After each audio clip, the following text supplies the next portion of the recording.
Hey everyone, and welcome. We're kicking off a brand new series exploring Dr. Paul Atkinson's 10 Principles of Great Learning Design.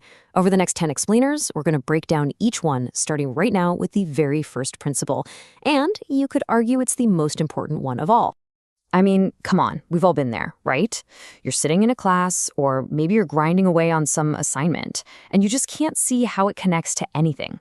It feels totally random, like busy work, and you're left thinking, what is the actual point of this? How is this task supposed to help me learn what I'm actually supposed to be learning? Well, that feeling of disconnect, that's exactly what great learning design is meant to get rid of. And the number one tool for doing that is a concept called constructive alignment.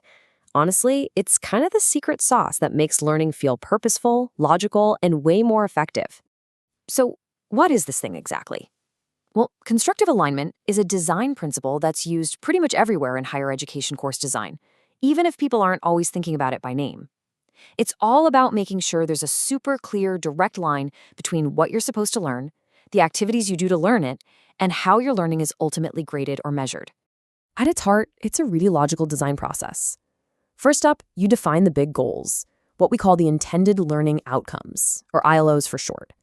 Then, and this is the clever part, you work backwards. You ask, how will students prove they've actually achieved those outcomes? Boom, that's your assessment. Okay, next, what activities will help them practice and get ready for that assessment? Those are your teaching and learning activities, and running through all of it, absolutely crucial, is feedback. It's not a one-way street. It's a loop where all the pieces fit together perfectly. And what I love about this diagram is how it shows you that relationship so clearly. See how the intended learning outcomes are sitting right there in the middle? Think of them as the sun, and everything else is orbiting around them. Over on the left, you've got the teaching activities. These are designed specifically to draw out evidence of the action words, the verbs, in those outcomes. And then on the right, you have the assessment tasks, which are set up to let the student show you, to demonstrate those exact same verbs. See? Everything connects back to the center. Okay, so this is a super common point of confusion, and it can really trip people up. But once you get this, the whole idea of alignment clicks into place. We hear the terms learning outcomes and learning objectives thrown around all the time, and a lot of people use them interchangeably. But in this framework, they mean two very, very different things. And this slide just lays out that difference perfectly. Intended learning outcomes, the ILOs, are the big picture, course-level goals. They're the destination you're trying to get to. And because they're the ultimate goal, they're always assessed for credit. Learning objectives, on the other hand, are the smaller, session-level goals. Think of them as the building blocks or the rehearsals. They're the practice runs you do in a single class or lab. And for that reason, they're not assessed for credit. They're just there to help you build towards those big, important ILOs. Now, to make this crystal clear, let's look at this real-world example from a law course. On the left, you've got the big assessed ILOs, stuff like critique significant volumes of evidence or draft legally effective documents. These are the final performances, the things you get graded on. Now look to the right. Those are these session objectives, the unassessed practice. Things like identify parameters of evidence or review your draft documentation. You can see exactly how those smaller practice activities are designed, step by step, to get a student ready for that bigger, assessed task. It's a perfect roadmap. You know, this whole idea of alignment, it naturally leads us to a really powerful concept in how we design assessments: authenticity.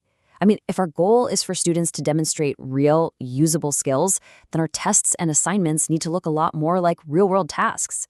It's about moving way beyond just testing someone's memory. I absolutely love this question from the source material. It's the perfect way to think about this. When you're designing an assessment, you have to ask yourself, how will the student act out this outcome? Not how will they write an essay about it, but how will they actually do it? How will they perform the very skill we want them to learn?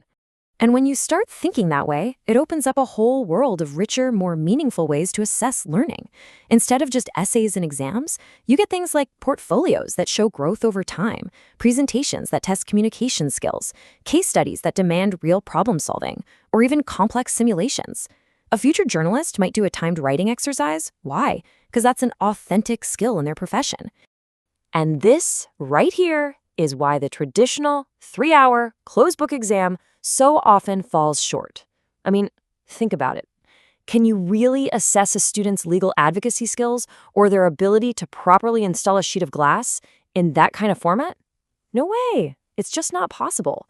Authentic assessment needs tasks that mirror the real world, with all its messiness and complexity. So when you put all these pieces together, you've got the clear outcomes, the perfectly aligned activities, and these really authentic assessments, what do you end up with? Well, the ultimate goal is what the source calls teachable learning. It creates a system that's just a win-win for everyone involved. And here is the big takeaway. For students, alignment means total transparency. It finally answers that question we started with. Why am I being asked to do this? The answer is crystal clear, because this activity right here is directly preparing you for the final assessment. There's no mystery, there's no busy work. You are literally rehearsing the exact skills you're going to need to succeed. So, as we wrap up our look at this first principle, I'll leave you with a final thought to chew on. Think back on your own experiences, in school or in training. When have you felt that perfect sense of alignment, where every single activity just clicked and felt purposeful? And on the flip side, when have you felt that total disconnect? Just being able to spot the difference is the first step to understanding the real power of great design. Join us next time as we dive into Principle 2.